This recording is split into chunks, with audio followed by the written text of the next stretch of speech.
Hello everyone, welcome back to another episode of the Simply Street English podcast.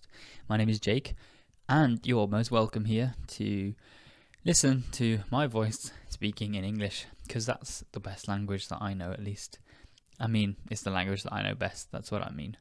Anyway, moving on. If you have been here before, you know about the Patreon page. If you fancy reading the transcript, it's available to you for just £5 a month. There are a few on there already that are free. There's about 5, I think. So check them out, try them out, and if it's for you, then join along. Today, right, we're going to talk about some verbs for eating. So I was thinking about this, and I was like, hang on. There's a bunch of words that we use and phrases to describe eating, and I think they're some of them are quite funny, and some of them are a little bit difficult, but it depends on your level, really. So I'm going to speak a little bit slower. You're going to get some English input. So just have a listen, see if you can learn a little bit. And otherwise, just enjoy whatever else you're doing this day. So let's begin, and I hope you're not too hungry as we start. So here's a bunch of verbs we've got here, right? So number 1, I've got to scoff. So to scoff something means to eat something really quickly and a little bit greedily, perhaps. So you can say, if you're describing someone who just ate a whole pizza, you can say, he scoffed the whole pizza in about 5 minutes. Yeah, I was quite hungry. I scoffed the lot. I scoffed all of it. Okay? Be careful, because English is never as easy as it first seems. To scoff can also mean, I would say to like ridicule someone, or to, it's like hating on someone, being scoffing, you know. So there are 2 meanings for the word, but depending on the context, right?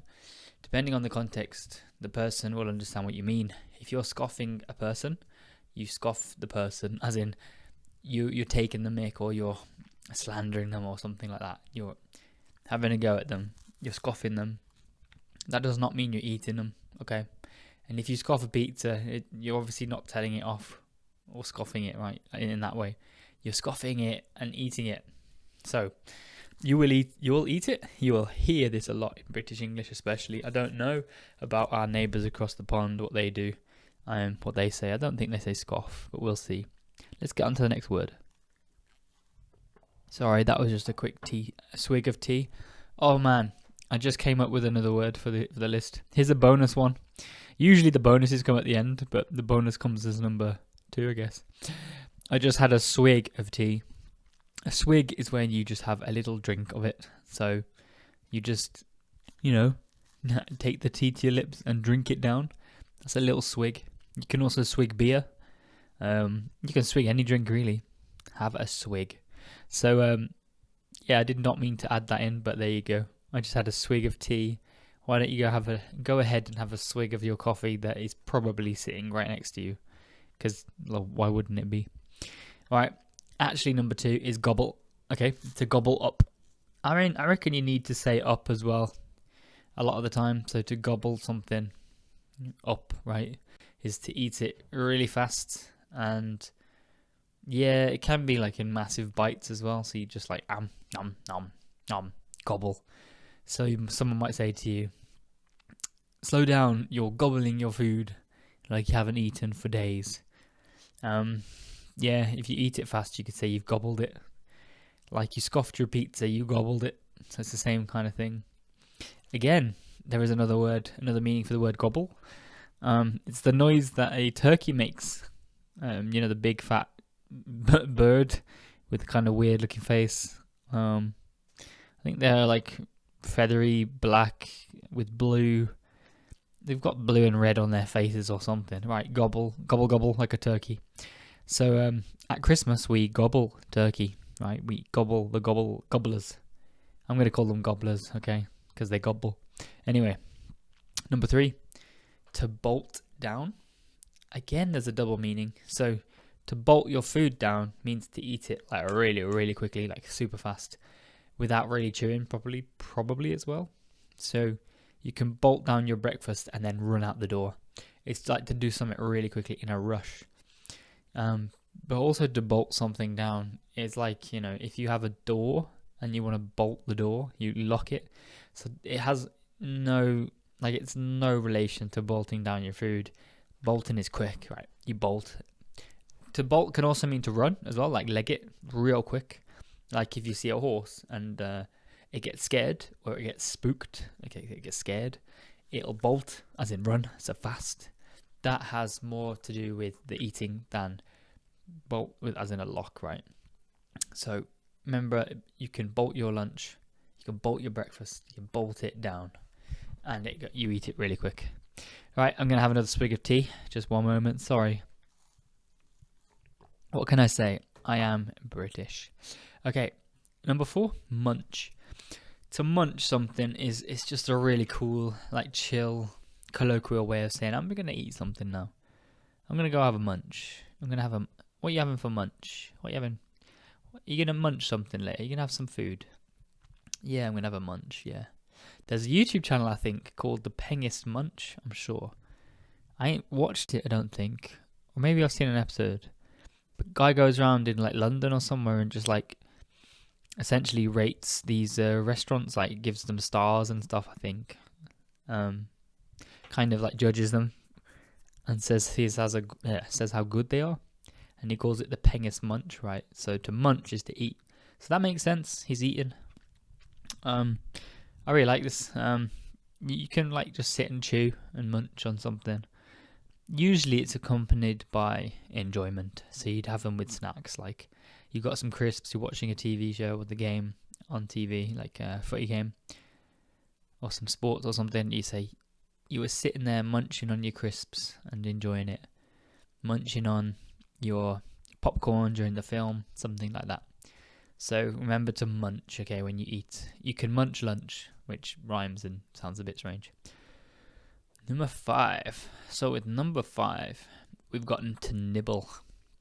Now, so far, most of the examples I've given you have been like eating really, really quickly, and it's a bit, here's a bit of a contrast for you. So to nibble is the opposite of gobbling. It's the opposite of scoffing. It means to eat slowly and small bites.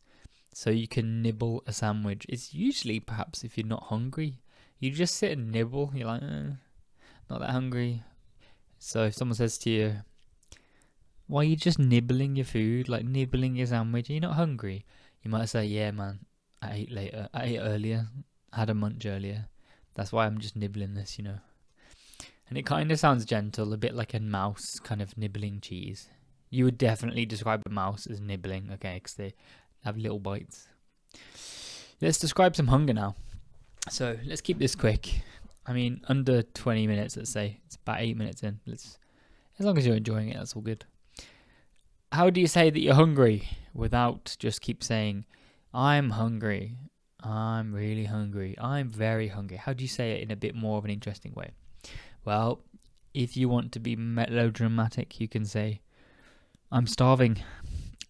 Doesn't really mean that you're dying of hunger, but you're just trying to say, I'm really hungry. I'm starving. We haven't eaten anything for hours. Well, yeah, but you had lunch earlier, so like you're not actually starving. But yeah, you could say it. I haven't eaten all day. I'm absolutely starving. That is a really common phrase, to be fair. I'm so hungry I could eat a horse. Yep, that's something people say. It's a bit of a silly expression. Oh man, I'm so hungry I could eat a horse. It means you're really, really hungry. But we don't really eat horses in England. However, a couple of years ago, I can't remember how many years ago, maybe like 5 years ago or something, maybe 10 years ago, there was a scandal where they found horse meat in some of the food in one of the big shops. I think it might have been Tesco. And it wasn't supposed to be there. So maybe you could Google that and find out what happened there.